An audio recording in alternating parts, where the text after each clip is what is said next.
معاملے میں، اور جاہل بے حیا آدمی کے لیے تو فرمایا گیا کہ جب تو بے حیا ہو جائے تو ویسے ہی آزاد ہے، جو تیرے دل میں آئے کر۔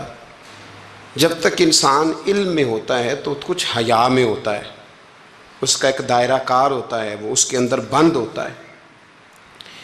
تو علم اسلام کے اندر ایک بڑی محبوب چیز ہے، اسلام نے حصول علم کو پسند کیا ہے۔ میرے نبی کریم صلی اللہ تعالیٰ علیہ وسلم نے فرمایا جس کو اللہ نے علم کے رستے پہ چلا دیا، سمجھو رب کریم نے اسے جنت کے رستے پہ چلا دیا۔ حصول علم، اور تمام علوم کی ہم قدر کرتے ہیں۔ جس آدمی کو ریاضی کا علم آتا ہے نا، وہ قابل قدر ہے، اس لیے کہ جب ہم لوگوں نے وراثت کے مسائل دیکھنے ہوں گے تو ریاضی کی ضرورت پڑے گی۔ تو اب میں کیسے اس کی بے قدری کروں جو ریاضی جانتا ہے؟ مجھے جب اللہ توفیق دے میں حج اور عمرے کے لیے جاؤں گا تو مجھے پائلٹ کے ساتھ جانا ہے، تو میں اب یہ دعویٰ کروں کہ دنیا میں صرف اس آدمی کی ضرورت ہے جو میں ہوں، تو یہ میرا دعویٰ غلط ہے، اس لیے کہ میں وہ اگر جانتا ہوگا جہاز کو اڑانا چلانا، میں اس کی قدر کروں گا تو میں اللہ کے گھر پہنچوں گا۔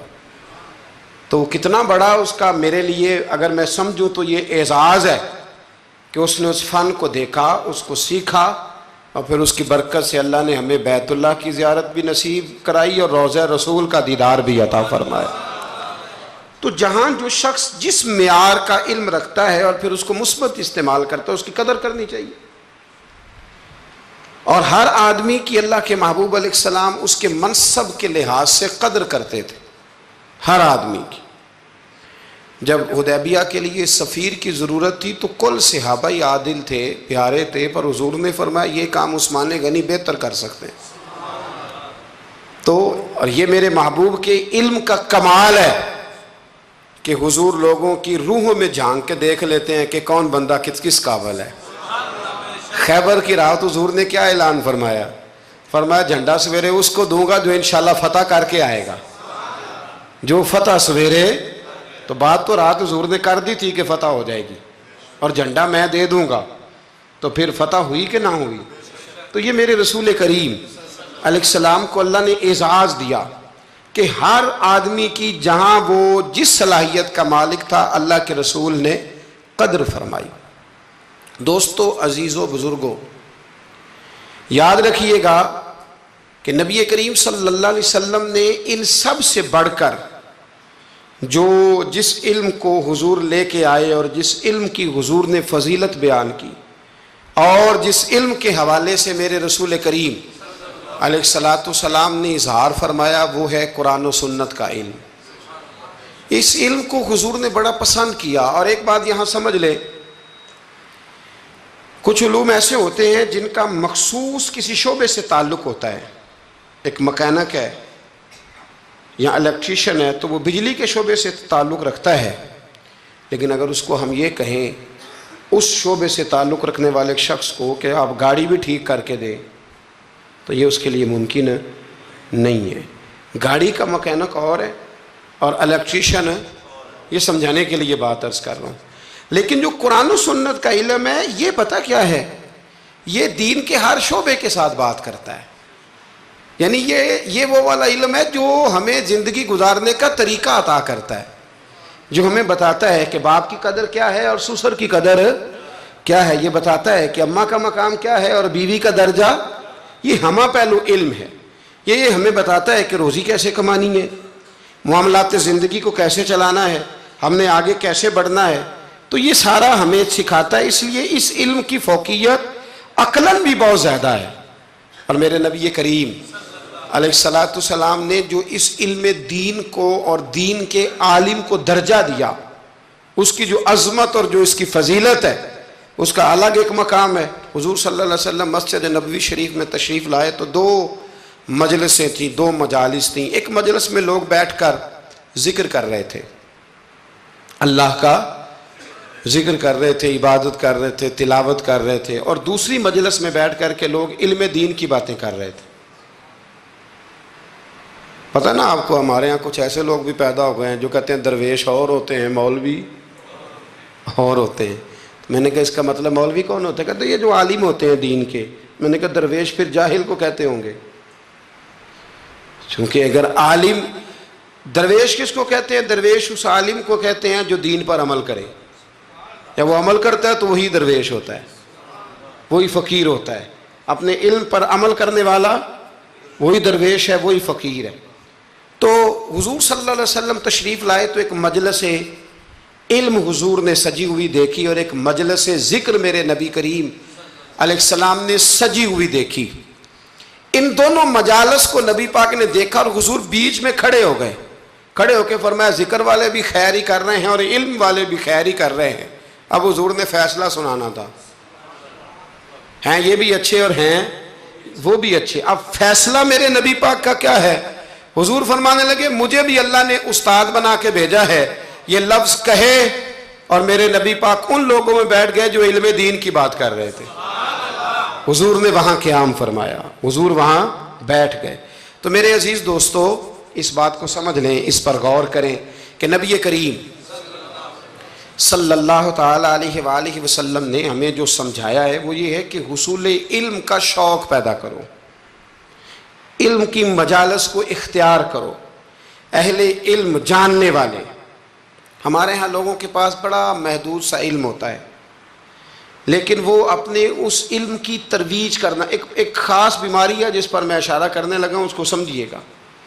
تھوڑا سا علم ہوتا ہے مختصر سا، ہم کیا کرتے ہیں؟ ہم اس علم کو دکھانا چاہتے ہیں، بتانا چاہتے ہیں، سنانا چاہتے ہیں.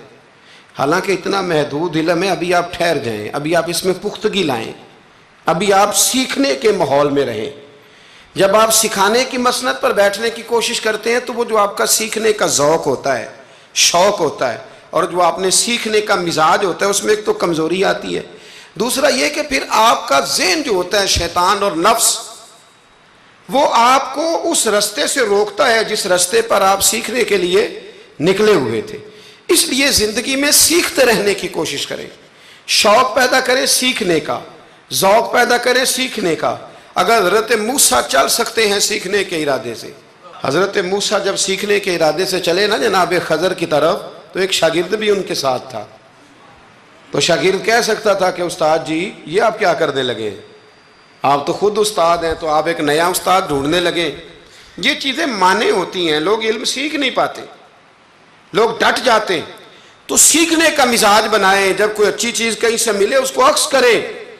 اپنے تھوڑے علم کو زیادہ کی طرف جانے کے لیے حجاب نہ بنائیں، اور بڑے علماء کی بڑی باتیں خوبصورتی کے ساتھ ان کو جگہ دیں، فہم پیدا کریں. ہمارے زمانے میں لوگ تیزی کے ساتھ ان کو مختلف قسم کے طریقوں سے علماء سے دور کرنے کی کوشش کی جاتی ہے، عداوت پیدا کی جاتی ہے. پتہ آپ کو ہمارے وزیر صاحب نے پچھلے دنوں کہا کہ یہ تو پسماندہ طبقے کے لوگ ہیں. اس چیز کا تسلسل کیا جاتا ہے. پھر ڈھیروں لوگ ہوتے ہیں جو روز نئی نئی داستانیں بنا کے علماء سے لوگوں کو دور کرنے کی کوشش کرتے ہیں. بھائیو علم کا ذوق پیدا کریں. 10 شوال اور 14 جون بریلی میں فاضل بریلوی رحمت اللہ تعالیٰ علیہ پیدا ہوئے. اعلیٰ حضرت رحمت اللہ علیہ 4 سال 4 مہینے اور 4 دن کی عمر ہوئی تو بسم اللہ شریف کرائی گئی، پڑھنا شروع کیا. 6.5 سال کی عمر تھی تو ممبر پر بیٹھ کر نبی پاک کا میلاد بیان کرنا شروع کر دیا. 13 سال کی عمر میں اعلیٰ حضرت نے تمام علوم حاصل کر لیے تھے. 13 اور تقریباً 13.5 سال اور 13.25 سال کی علم میں ایک ہوتا ہے تقریر کرنا اور ہوتا ہے ایک ہوتا ہے فتویٰ لکھنا. بہت بڑا مفتی ہو تو فتویٰ لکھتا ہے. تو ابھی اعلیٰ حضرت کی عمر پوری 14 سال نہیں ہوئی تھی کہ فتویٰ پہلا لکھ کے دے دیا. آپ کے والد صاحب بہت بڑے مفتی تھے، زمانہ فتویٰ لیتا تھا. جب پہلا فتویٰ اعلیٰ حضرت نے دیا تو آپ کے ابا جی اسی دن اٹھے، فرمانے لگے بیٹے میں آج سے فارغ ہوں، فتویٰ تو ہی لکھا کرے گا. اور یہ پتہ ہے بات کیا ہے، لوگوں کو حسد پیدا ہو جاتا ہے. جس میں کوئی خوبی ہو نا اس کی خوبی کا اعتراف کرنا چاہیے، جلنا نہیں چاہیے. لوگ جلتے ہیں، داستان سرائی کرتے ہیں، پروگرام بناتے ہیں. خوبی ہو تو خوبی کا اعتراف، ہم خوبی کا اعتراف نہیں کرتے، یہ ہمارا نقص ہے. اعلیٰ حضرت رحمت اللہ علیہ کو اللہ نے کمال دیا. اعلیٰ حضرت سے عمر میں بڑے تھے مولانا وسیع احمد صاحب، اور محدث تھے بہت بڑے. پیلی بھیت میں رہتے تھے. ان کی اعلیٰ حضرت سے ملاقات ہوئی تو فرمانے لگے بھئی یہ معمولی بندہ نہیں، یہ مجدد ہے اپنے وقت کا. حالانکہ وہ محدث تھے، وہ اعلیٰ حضرت سے عمر میں بڑے تھے، انہوں نے مجدد کہا. پھر اعلیٰ حضرت نے لکھنا شروع کیا، 1000 کتاب لکھی فاضل بریلوی. کتنی پڑھی ہے ویسے ایسا کدی 1000؟ جی بچوں سے میں پوچھتا ہوں، کئی دفعہ پیپر دے کے آتے ہیں تو میں کہتا ہوں کتابیں ساری پڑھی، کہتے ہیں نہیں اپ ٹو ڈیٹ تو تیاری کی تھی. استادوں نے کہا تھا یہ والے باب یاد کر لینا، پیپروں میں آ جائیں گے. یعنی پوری کتاب جو ہماری ہوتی ہے نا کورس کی، اسکولوں میں بچے وہ بھی ساری پڑھتے، موٹی موٹی تیاری ہوتی ہے نا. یعنی کتاب پڑھنا بڑا مشکل کام ہے. ہمارے ایک بزرگ تھے تو وہ کہا کرتے تھے کتاب بڑی مہنگی ہو گئی، کتاب خریدنی بڑی مشکل ہے، اور خرید کے پڑھنی اس سے مشکل ہے، پڑھ کے سمجھنی اس سے مشکل ہے. اور فرمایا کرتے تھے سمجھ کے عمل کرنا سب سے مشکل ہے. یہ کام ہی بڑا مشکل ہے پڑھنے پڑھانے کا. اعلیٰ حضرت نے 1000 کتاب لکھی، اور کس طرح کر کے لکھی کہ دلائل کے انبار لگا دیے. ایک حوالہ نہیں دیا. کئی ایسی جگہ ہیں جہاں اعلیٰ حضرت رحمۃ اللہ نے ایک بات کا 100 حوالہ پیش کیا ہے. اتنا کمال اللہ نے عطا کیا. آپ حج کرنے گئے ہوئے تھے اور سب سے بڑا آپ کا موضوع ہے نبی پاک کی شانیں بیان کرنا، حضور کی عظمت پہ لکھنا بڑا موضوع ہے. اپنے اپنے موضوع ہوتے ہیں نا. کچھ لوگ فقہ آپ نے فقاہت پہ سب سے زیادہ کام کیا، لیکن جس موضوع پر آپ کا غلبہ رہا وہ رسول اللہ کی محبت کا موضوع ہے، وہ نبی کریم کی محبت کا. اور لکھا تو پھر کمال ہی لکھا، پھر کمال لکھا اعلیٰ حضرت، اور حد کر دی. مکہ شریف میں تھے، بخار بڑا زیادہ تھا، اور آپ گئے ہوئے تھے حج عمرے کے ارادے سے، تیز بخار تھا. تو کسی شخص نے پوچھا نبی پاک کو علم غیب ہے؟ 2 گھنٹے میں علم غیب پر اتنی موٹی کتاب درج فرما دی، 2 گھنٹے میں، اور کوئی لائبریری نہیں، کوئی حوالہ نہیں. تو کسی نے کہا یہ کیا ہے؟ فرمانے لگے یہ میرے محبوب سے غلامی کا رشتہ ہے، یہ میرا حضور سے غلامی کا. تم پوچھتے جاؤ میں حضور کی شانیں بتاتا جاؤں گا، میں نبی پاک کے تذکرے کرتا جاؤں.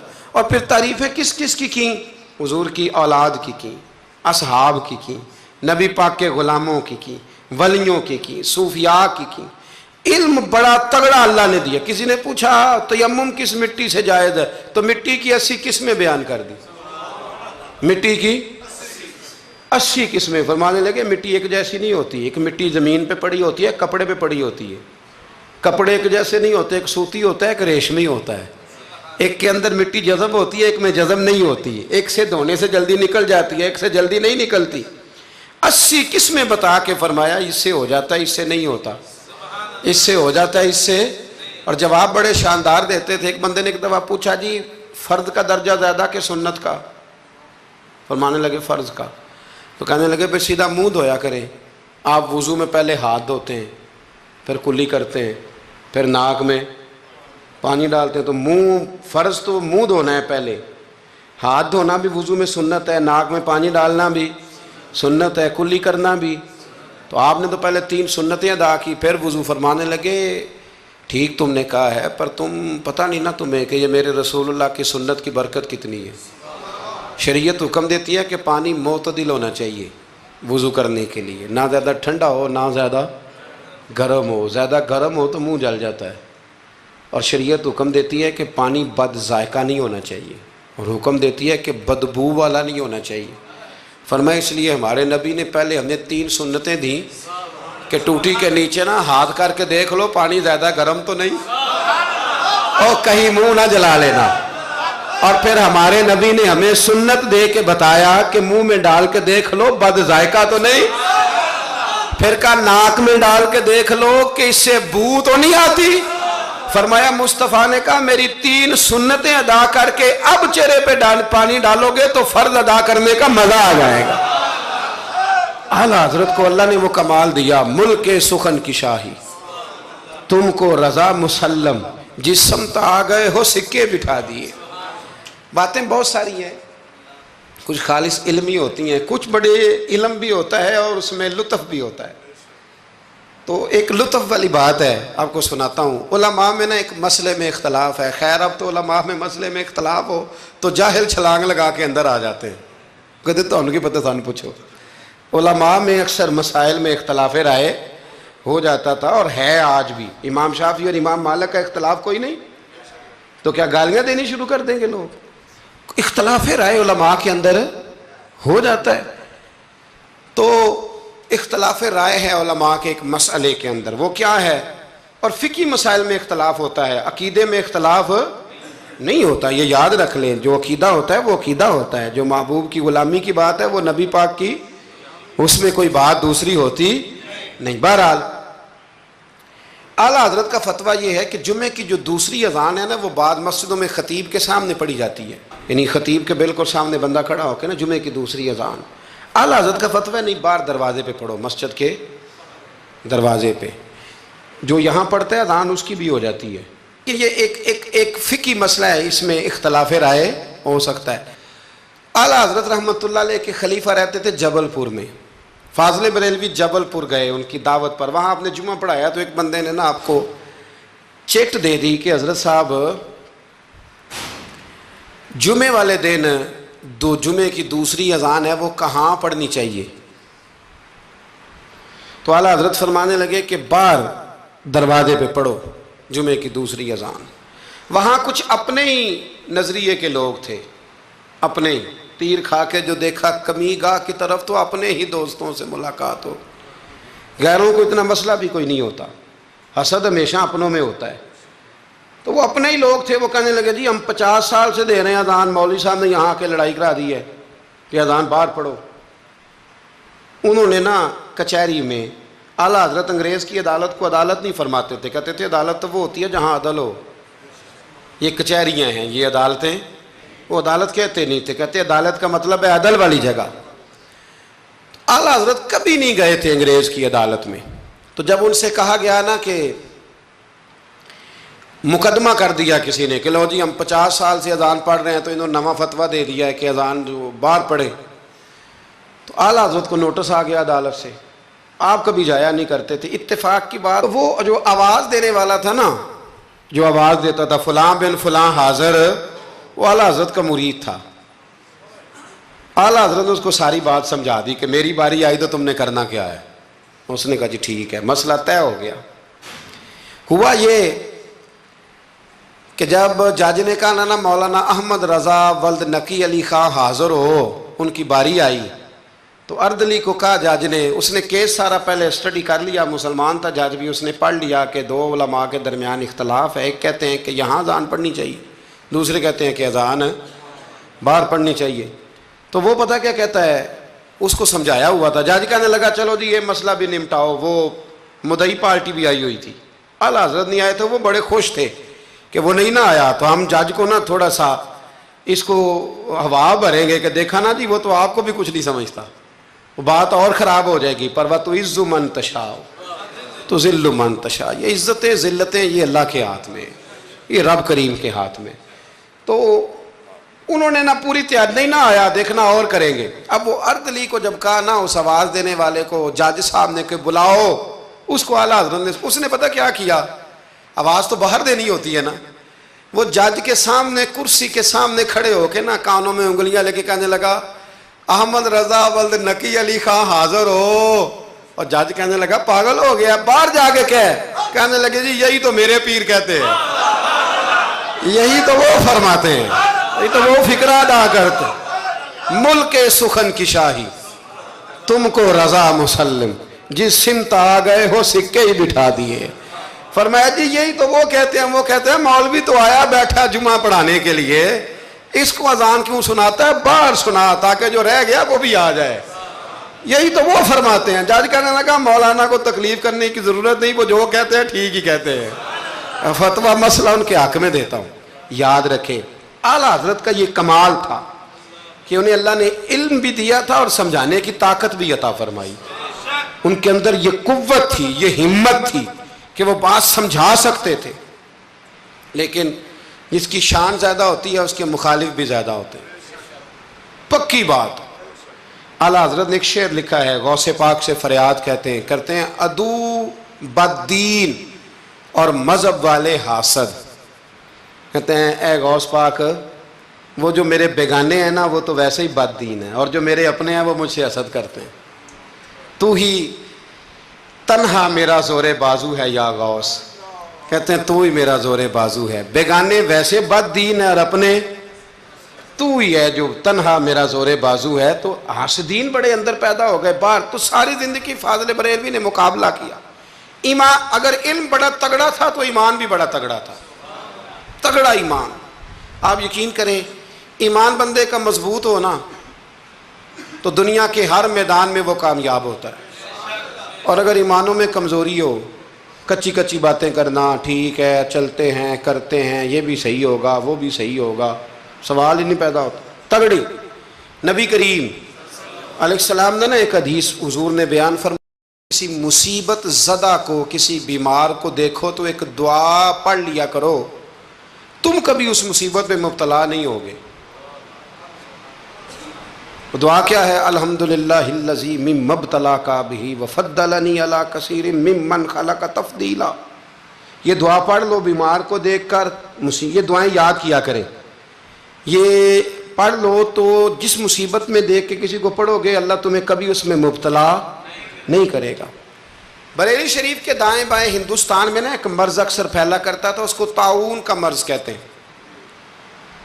طاعون کا مرض، وہ نا گلٹیاں نکلتی ہیں انسان کے وجود پر، تو اتنا سخت ہوتا تھا کہ لوگ مر جاتے تھے. اللہ تعالیٰ معاف کرے. بعض لوگ کہتے ہیں یہ ٹیومر ہوتا ہے نا کینسر کی گلٹیاں، یہ بھی شاید اسی کا تسلسل ہے، اور اس زمانے میں شاید اس کا نام لوگوں نے یہ رکھ دیا. بڑا سخت مرض تھا. تو اعلیٰ حضرت کے سامنے 2-3 مریض آئے تو آپ نے یہ دعا پڑھ لی. ایک دعوت کسی نے اعلیٰ حضرت کی پکائی تو آپ کو نا چونکہ معدے میں بڑی تکلیف تھی، آپ کو پتہ ہے معدے میں گرمی بہت زیادہ ہو تو منہ پک جاتا ہے. تو طبیب کہا کرتے تھے کہ منہ کے چھالے بہت تیزابیت ہو، کوئی ایسی چیز کھا لیں تو اس سے نا. آپ ایک دعوت پہ گئے تو میزبان نے نا گائے کے گوشت کے کباب بنائے ہوئے تھے، 7 پوڑیاں تھیں. اب اعلیٰ حضرت کے لیے طبیب نے سخت منع کیا تھا اگر آپ کھائیں گے فوراً آپ کے معدے میں شدید قسم کا یہ تیزابیت کر دے گی، السر کا مسئلہ بن جائے گا، منہ آپ کا چھالوں سے اور پھنسیوں سے گلٹیوں سے بھر جائے گا. اب جب وہاں پہنچے تو اس نے یہ پکا کے رکھا تھا. اب یہ جو دیندار لوگ ہوتے ہیں نا ان بیچاروں کے بڑے مسئلے ہوتے ہیں، بڑے مسئلے. یہ کئی دفعہ اپنی بچت کے معاملے میں بڑے پریشان ہوتے ہیں کہ لوگ کیا کہیں گے. جاہل تو جو مرضی کر جاتا ہے نا، عالم نے پھونک پھونک کے قدم رکھنا ہوتا ہے کہ یار یہاں نہ مسئلہ بن جائے، یہاں نہ مسئلہ بن جائے. اب وہ آپ کا خادم کہنے لگا حضور ان سے کہتے ہیں کہ یہ سادہ کوئی کھانا لے آئیں تاکہ آپ کھا لیں، اب یہ آپ کھائیں گے تو بیمار ہو جائیں گے. تو اعلیٰ حضرت فرمانے لگے وہ تو بات تیری ٹھیک ہے کہ بیمار ہو جاؤں گا، لیکن اب یہ آدمی ہے اس کو میں کیسے کہوں؟ یہ کہے گا کہ میں نے اتنی محنت کی ہے اور یہ کھا نہیں رہے. اخلاقاً درست نہیں کہ آپ میزبان کو اب آپ کسی کو کہہ دیں، وہ واقعی مشکل ہوتی ہے کہ یار حد ہو گئی ہے، اتنے پیسے لگا دیے اس کو پسند نہیں آ رہا. خیر چاروں ناچار آپ فرمانے لگے یار جتنا بھی کھایا جاتا ہے کھا لیتے ہیں، پھر جو ہوگی دیکھی جائے گی. بندے کا دل رکھنا بھی تو ضروری ہے نا، اور رب کریم کے بندوں کا طریقہ یہی ہے، اللہ کے بندوں کا طریقہ یہی ہے، دل رکھنا بھی تو ضروری ہے نا. اعلیٰ حضرت نے نا وہ پوڑی بھی کھا لی، کباب بھی کھا لیا. جا کے گھر آ کے رات کو لیٹے، سویرے اٹھے تو منہ سارا چھالوں سے بھر گیا کیونکہ طبیب نے منع کیا ہوا تھا. اتنا بھر گیا کہ بولا بھی نہیں جاتا، منہ کھولا بھی نہیں جاتا، شدید مشکل ہے. کیا کریں؟ آپ کے بھائی مولانا حسن رضا صاحب رحمۃ اللہ علیہ نا ایک طبیب کو لائے بڑے سیانے کو. اس نے آتے ہی کہا ان کو تو طاعون ہو گیا. اعلیٰ حضرت فرمانے لگے تو جھوٹ بولتا ہے اور تیری حکمت بھی جھوٹ بولتی ہے، مجھے طاعون نہیں ہو سکتا. اس نے کہا جناب وہی گلٹیاں ہیں. فرمانے لگے تو جھوٹ بولتا ہے اس لیے کہ میں نے طاعون والے مریض کو دیکھ کے وہ دعا پڑھ لی تھی جو میرے نبی نے سکھائی ہے. تو طبیب کی بات غلط ہو سکتی ہے، میرے حبیب کی غلط نہیں ہو سکتی. حبیب کی بات غلط ہو سکتی. فرمایا وہ کہنے لگا جی وہی ہے. تو آپ فرمانے لگے طبیب جھوٹا ثابت ہوگا اور حبیب کی بات کو اللہ سچ ثابت کرے گا. یہ ہو ہی نہیں سکتا، میں نے دعا پڑھ لی تھی، یہ کیسے ہو سکتا ہے؟ یہ یقین کامل ہے. یہ کیا ہے بولیے؟ علامہ اقبال کہا کرتے تھے یاد رکھو غلامی سے بدتر ہے بے یقینی، غلامی سے بدتر ہے بے یقین نہیں، یقین کامل، پیر کامل کہ یقین کامل، حالانکہ دونوں کوئی کامل ہونا چاہیے، پر یقین کامل بڑا نفع دیتا ہے۔ یقین کامل ہے، آپ یقین کریں۔ ایک درویش کی میں بات پڑھ رہا تھا تو وہ کہیں مرید ہو گئے، تو اتنے یہاں نا پیری مریدی بڑی کچی ہوتی ہے، ہو بھی سکتا ہے، پوچھ بھی لیتے ہیں کہ ایسا نہیں، مرید ہو گئے تو کسی نے ان کو کہا کہ سچی بات یہ ہے کہ بندہ کامل نہیں، فرمانے لگے نہیں کامل تو میں نے پکڑ لیا، میں نے رب سے کہنا ہے اسے کامل کر، کیونکہ میرا سارا کچھ یہی ہے۔ ختم ہو گئی بات، ایک در پھڑیے تو محکم پھڑیے، ایک دہی ہو کے مریے، اللہ کر دے گا کامل۔ ختم ہو گئی بات۔ یہ کیا بات ہوئی کچی کچی باتیں کرنا، کچی کچی اور عقل کے گھوڑے دوڑانا، بس جس سے لگا لی پھر اس سے پکی لگا لی۔ یہ آپ جہالت سے، وہ آدم چشتی کہتا ہے لگا جدوں بازار ازلدا تے لوکی چوراں وانگ سدائے، کسے نے لٹ لی علم دی دولت تے کسے ہاسے چولی پائے، آزم ویخ جہالت ساڈی اسی عشق خرید لے آئے۔ ایک جہالت ساڈی اسی، اور ایک شعر اور بڑا کمال ہے اس کا، چلو آ گیا ہے، اعلیٰ حضرت کا موضوع ہے نا تو مجھے بھی بڑا ہی مزہ آ رہا ہے۔ تو وہ کہتے ہیں کہ کسے دے سر دستار امامت اس علم پڑھاون سکھیا ہے، تے کسے نے پہنے ہیں فقر دچوغا اس زہد کماون سکھیا ہے، آزم ویخ مقدر ساڈا اساں یار مناون سکھیا ہے۔ ویخنا مقدر ساڈا اساں پکا پروگرام بنایا ہے، ویخ مقدر ساڈا اساں یار مناون سکھیا ہے، تے سانوے دی بڑی جاچ ہے، اساں یار نہیں سمجھ آئی بات کی، اساں یار مناون۔ صحابہ کو پتہ ہوتا تھا کہ حضور کو منانا کیسے، وہ بندہ ڈھونڈ کے لے آتے تھے، انہیں پتہ تھا یہ کیسے مانیں گے۔ اعلیٰ حضرت فرمانے لگے کہ طبیب کی بات غلط ہو سکتی ہے، حبیب کی بات غلط ہو سکتی، مجھے تعاون نہیں ہو سکتا، سوال ہی نہیں پیدا ہوتا۔ وہ حکیم ناراض ہو گیا، وہ نا ڈاکٹر صاحب بگڑ جاتے ہیں کہ میرا مطلب یہ کیسے ہو گیا۔ صرف ایک عالم ہے بیچارہ، اس کو سارے کہہ لیتے ہیں کہ تو غلط چل رہا ہے، ورنہ ڈاکٹر کے نسخے کے خلاف آپ بات کر سکتے، وہ کہتا ہے ڈاکٹر میں ہوں کہ تو ہے۔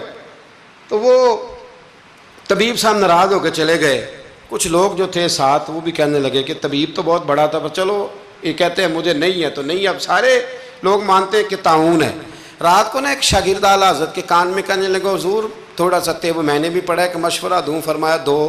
کہنے لگا جی مسواک کریں آپ، تھوڑا سا منہ کھول جائے گا، اور پھر کالی مرچ پیس کے نا تھوڑی منہ میں ڈالے، مجھے لگتا ہے کہ مسئلہ حل ہو جائے گا۔ فرمانے لگے تو میرا مخلص ہے، تو جو کہہ رہا ہے مجھے بھی اس میں بہتری لگ رہی ہے۔ وہ ایک مسواک لایا، فرمایا یہ میرے نبی کی سنت ہے۔ تھوڑی سی مشکل سے مسواک کی، اور پھر مرچیں نا کالی مرچیں پسی ہوئی منہ میں ڈالیں۔ آدھے گھنٹے کے بعد ایک قے آئی، اور اندر نہ سارا خون جو مسوڑوں میں تھا اور جو سارا جمع ہوا تھا باہر آ گیا۔ اعلیٰ حضرت رحمۃ اللہ علیہ فرمانے لگے بلا کے لاؤ اس طبیب کو، وہ کہتا تھا منہ کھل نہیں سکتا، گلٹیاں بن گئے، اسے بلا کے لاؤ، پہلے میں اسے اللہ کا قرآن سناؤں گا، پھر محمد عربی کی نعت سناؤں گا، اور میں بتاؤں گا کہ میرا منہ کھلا ہے کہ نہیں کھلا۔ بلا کے لاؤ، میرا یقین کامل ہے کہ حضور نے جو فرما دیا ہے اس سے بات آگے پیچھے ہو سکتی، یہ کمال۔ اور پھر علم کمال تھا، یقین کمال تھا، تو عمل بھی کمال تھا، عمل بھی کمال، عمل اعلیٰ حضرت نے پایا تھا، کمال کا عمل تھا، کمال۔ دیکھیں ایک دفعہ نا آپ نا سفر کرتے تھے نا، جب اس وقت ٹرین پہ سفر زیادہ ہوتا تھا، آج بھی ہندوستان کے لوگ ٹرین پہ سفر کرنا پسند کرتے ہیں، میں نے بھی وہاں ٹرین پہ سفر کیا ہے، تو ٹرین بیفور ٹائم آ جاتی ہے، وقت سے پہلے اسٹیشن پہ ٹرین ہوتی ہے، مزہ آتا ہے ٹرین پہ سفر کرنے۔ تو ایک دفعہ میں یہاں لاہور سے بیٹھا کراچی جانے کے لیے، تو میں نے ان سے پوچھا کب پہنچے گی، کہتے تسی بہ جاؤ جدو سارے پہنچن گے تسی بھی پہنچ جاؤ گے۔ یعنی ہمارا یہ حال ہے کہ وہ اس نے نا مجھے مطلب اتنا شاندار جواب دیا کہ میں چپ کر گیا، میں کہ گل تو ٹھیک کردا ہے، کہندا جی ٹائم ہن تانوں کیویں دسیے، کیونکہ ٹائم ہے ہی کوئی نہیں، حالات ہی بڑے خراب تھے ان دنوں۔ کہنے لگا بیٹھ جائیں، جب سارے پہنچیں گے تو آپ بھی۔ میں کہ چلو ٹھیک ہے، ختم ہو گئی بات۔ تو ہندوستان میں نا ٹرین کا سفر زیادہ کیا جاتا ہے، اللہ تبارک و تعالیٰ فضل کرے گا، پاکستان کی بھی ہر چیز انشاءاللہ آگے نکل جائے گی ساری دنیا۔ اس وطن پہ اللہ نے بڑا ہی فضل کرنا ہے۔ تو سفر تھا، اعلیٰ حضرت کا طریقہ یہ تھا کہ آپ یہ حساب لگاتے تھے کہ نماز کا وقت کہاں آئے گا، کوشش فرماتے تھے کہ ٹرین بدلنی پڑے تو بدل لیں، لیکن ایسے ٹائم پہ جا کے ٹرین رکے کہ جہاں نماز نہ رہ جائے۔ یہ خاص ان کا تقویٰ تھا۔ بہرحال ایک دفعہ نا اجمیر شریف جا رہے تھے، خواجہ معین الدین اجمیری کے مزار پہ حاضری دیں، سلطان الہند کے مزار پہ اعلیٰ حضرت تشریف لے جا رہے۔ رستے میں نے ایک جگہ مغرب کا وقت ہوا، ٹرین تھوڑی دیر کے لیے رکی تو اعلیٰ حضرت فرمانے لگے نیچے اترو بھائی۔ ساتھ ہی نا پلیٹ فارم پہ صفیں بچ گئیں، چادریں بچ گئیں، مصلے بچ گئے، اعلیٰ حضرت جماعت کرانی شروع کر دی۔ رابٹ نام تھا اسٹیشن ماسٹر کا، وقت ہو گیا۔ وہ جو گاڑی کا ڈرائیور تھا وہ مسلمان تھا اور بڑا عقیدت مند تھا، یہ انگریز تھا، انگریزوں کی حکومت تھی۔